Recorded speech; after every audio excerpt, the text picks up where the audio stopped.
Were you surprised that Trump was acquitted by the Senate? I was surprised not because he was acquitted, but because 7 Republican senators voted to convict him.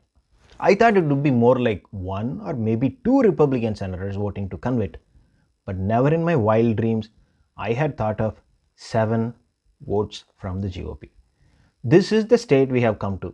It does not matter what evidence you have or what argument you make, the GOP is always like a big gang. They do it all together, and if they want to climb a hill, they will climb together, and if they have to jump off a cliff, then they are going to be jumping out of it together as well.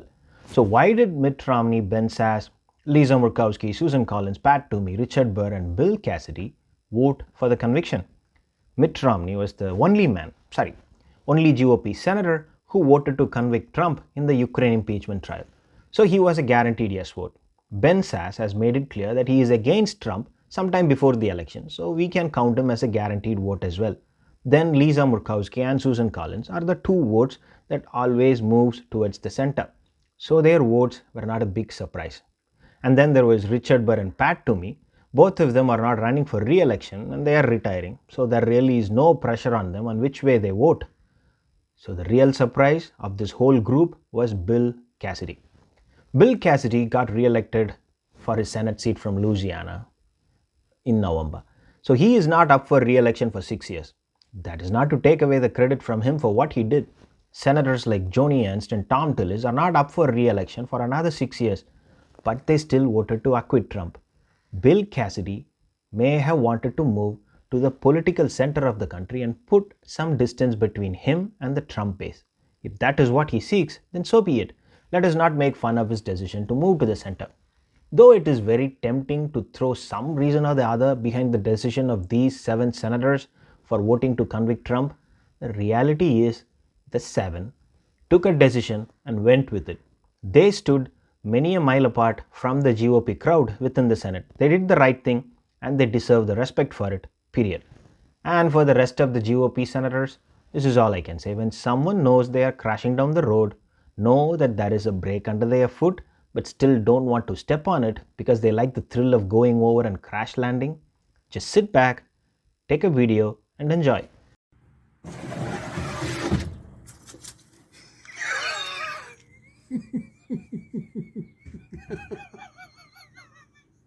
Come on, bud. And how can we talk about the impeachment trial and respect without talking about Mitch McConnell? So, McConnell tells us that a former president cannot be impeached because he left office. But the guy left office because Mitch McConnell wouldn't allow the impeachment trial to go on when the guy was still the president.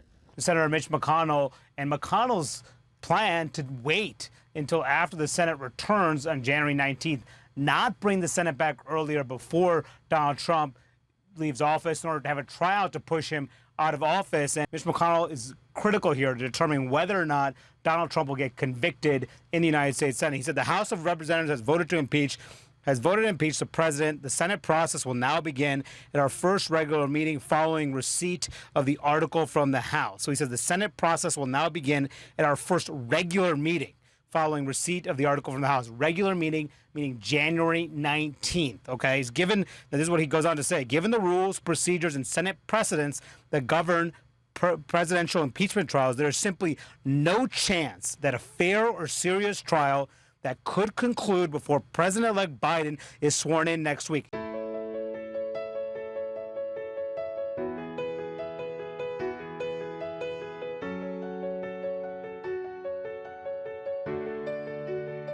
So he allowed Trump to avoid the impeachment trial when he was the president and then voted to remind us that the impeachment trial is not valid because he was not the president. And then came on TV to lecture us with this. January 6th was a disgrace. American citizens attacked their own government. They used terrorism to try to stop a specific piece of domestic business they did not like. Fellow Americans beat and bloodied our own police. They stormed the Senate floor. They tried to hunt down the Speaker of the House.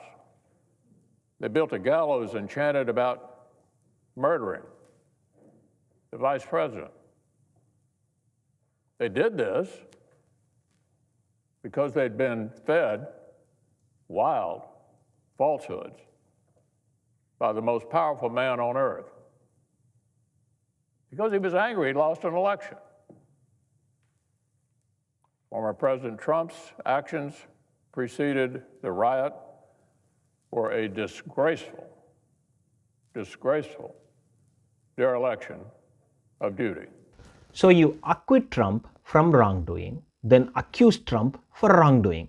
You want the crazies to love you, and you also want the reasonables to make love to you. It doesn't work, Mitch. You cannot ask your girlfriend to move into the ground floor while you live with your ex-wife in the top floor. It doesn't work. But McConnell thinks it will. The cat is entitled to its opinion. And Lindsey Graham thinks the future of Lara Trump is so bright and she is the biggest winner of this whole impeachment trial. The biggest winner, I think, of this whole impeachment trial is Lara Trump. My dear friend Richard Burr, who I like and have been friends to a long time, just made Lara Trump almost a certain nominee for the Senate seat in North Carolina to replace him if she runs. And I'll certainly be behind her because I think she represents the future of the Republican Party. But what about the future of North Carolina? Isn't she the biggest loser of this whole impeachment trial then? North Carolina, Lindsey, North Carolina. Isn't having you as the senator from neighboring South Carolina isn't enough for them? I have to give it to Lindsey for making it so easy to remember. Listen, Washington Post and NY Times, don't write 2,000-word articles about the future of the Republican Party. You only need 2 words. Lara Trump. You can thank Lindsey later. And if you are starting to think that craziness starts from the GOP Senate and goes all the way down, then don't be so sure. You have a fair share of crazies inside the Democratic Party as well. In a Politico article published Friday, Kristen Sinema was reported as saying that the filibuster's imposition of a supermajority hurdle to legislation is not only the right thing, but it should also be the basis of all legislative votes. How sweet. So it's clear Sinema and Manchin want to keep the Jim Crow relic in the Senate for as long as possible. The filibuster is the one thing that holds the Senate in its tracks and makes sure that nothing gets done in Washington because everything needs 60 votes to get done instead of 51 votes. For this week's edition of Rise Up, I'm taking aim at an age-old impediment to democracy and civil rights in America, the filibuster. For those unfamiliar with the term, it's a Senate procedure that allows a minority of just 40 senators to block legislation from coming up for a vote, even when that bill is supported by a majority. Newly demoted Senate Minority Leader Mitch McConnell is a staunch defender of the filibuster, of course, and he issued a warning against its elimination this week. If the Democratic majority were to attack the filibuster, they would guarantee themselves immediate chaos. Destroying the filibuster would drain comity and consent from this body to a degree that would be unparalleled in living memory. There's a lot of hypocrisy to unpack here, and I will have much more to say to the minority leader in a segment tomorrow. But let's start with the laughable idea there's ever been much comedy and consent in the Senate. The upper chamber likes to portray itself as dignified and respectful, but that hasn't always been the case.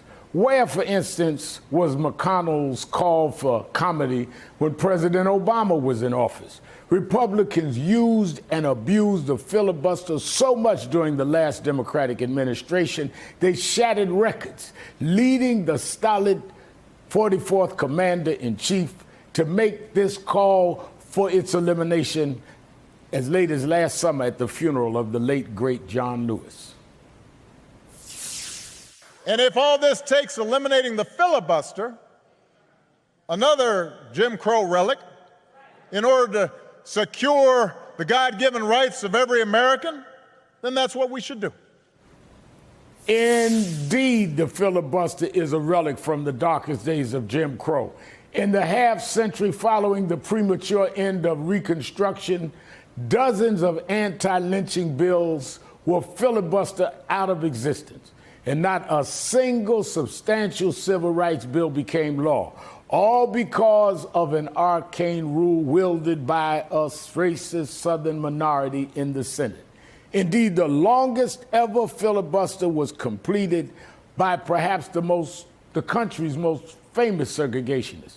In 1957, Senator Strom Thurmond filibustered a civil rights bill for over 24 hours, effectively delaying progress toward equality for black Americans for years. The filibuster has always represented a tyranny of the minority over the majority.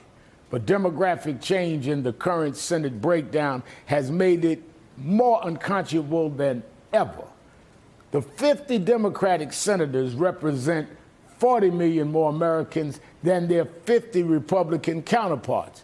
And because GOP senators are from overwhelmingly smaller and whiter states, their threat to filibustering President Biden's entire agenda must be understood for what it is: a white minority standing in the way of progress and equality for the multiracial majority. And since this segment is called Rise Up, here's what you can do about this miscarriage of justice. Call, write, and email your senators. If you have a Republican senator, tell them that any abuse of the filibuster will strengthen your resolve to organize against them in their next campaign. If you have Democratic senators, particularly if you live in West Virginia or Arizona, where your senators are filibuster holdouts, tell them you want them to eliminate this Jim Crow relic. It might seem intimidating, but remember, whether you voted for them or not, your senators work for you. And eliminating the filibuster might be the only way the Senate works at all. Kick the filibuster, and if you have to kick 2 Democratic seats with it, then so be it. It looks like the North Carolina seat is already on its way towards the Democrats, so we just have to find one more. Goodbye, Kristen Sinema and Joe Manchin. Start practicing your MAGA speeches. Both of you will never earn the Maverick tag that John McCain so proudly owned throughout his career. Sorry to say that you have to earn that tag by working for the people, not by doing things that are politically expedient for yourself. John McCain has made so many decisions for the sake of the country, as if he was on a mission to prove something, and he lost his political ambitions several times for it. When he ran against Obama in 2008, he opted for public financing. Obama initially wanted to do it, and then he reversed course. Of course, there was some amount of risk attached with the decision that Obama took, but McCain could have changed his position and followed Obama, but he did not, and the gap between him and Obama in fundraising was one of the factors that helped him lose. John McCain has made plenty of mistakes, but keeping his re-election chances or election chances before everything else is not one of them. So Kristen Sinema, if you so badly wanted to be seen as the Maverick in Arizona, then you do things that help the people. The 50 Democratic senators already account for 40 million more people than the Republicans in the Senate. The people may not be aware of that, but you do. The Senate is already tilted in favor of the minority. And keeping the filibuster that allows 40 senators to wreck any bill that they choose is not bipartisanship for the sake of the country. It's bipartisanship for the sake of re-election over a freaking talking point. And as this is happening in Washington, a lawyer zoomed into his court meeting as a cat, and that will be the best thing you are going to see today. Can you hear me, Judge? I can hear you. I think it's a filter.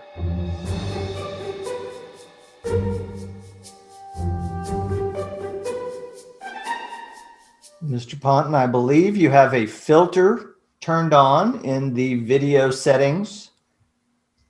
You might want to can you hear me, Judge? I can hear you. I think it's a filter. It is, and I don't know how to remove it. I've got my assistant here. She's trying to, but I'm prepared to go forward with it.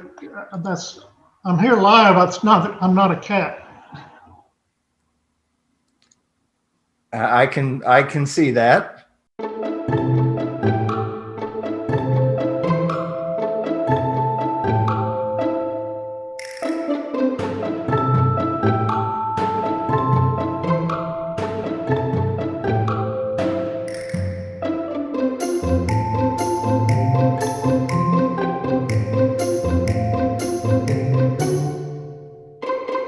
It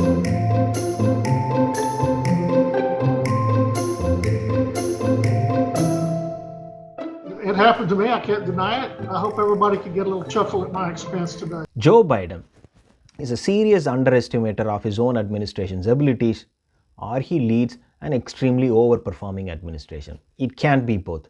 But so far, his administration has proved more than capable of handling the insane load of vaccination logistics. It's not a done job yet, but so far, it's good. In the last 7 days, 1.66 million people received their vaccinations every single day. First, Biden said he wanted to hit 1 million doses per day. We breached that target in the third week of January. Then he said he wanted to do 1.5 million doses per day, and we have breached the target in the second week of February. Now, Biden can say this and really mean it. This is a worldwide problem, but I've been congratulated by the heads of many countries on what we've been able to do. It will go away, and as I say, we're rounding the turn, we're rounding the corner. It's going away. For a change, we have a president who understands how corners work. We are indeed rounding the corner. I hope the administration does not let up now. It has done the sprint part right. Now it has to make sure that the marathon part is done right. We may already have a system in place that can deliver 2 million doses per day. With nearly 40 million people getting their first dose, the United States could easily reach 100 million people sometime in March. If that happens, it will be a massive feat and one that could put serious brakes on COVID-19 spread and save hundreds of thousands of lives. That is called rounding the corner. And respond in the comment section if you think Brady was knocked out of his senses with just one drink. It certainly looks stupid, but you really cannot go after him for being stupid, can you? This trophy, we'll see here. Oh man. Oh, wow. Oh. They got it. That was the most important catch of the season right there. Chris Godwin, Gronkowski, and Mike Evans on board that boat there. They just passed off the Lombardi Trophy. Incredible. When we got that close to it. Thanks, Captain Lou. Freedom Boat Club.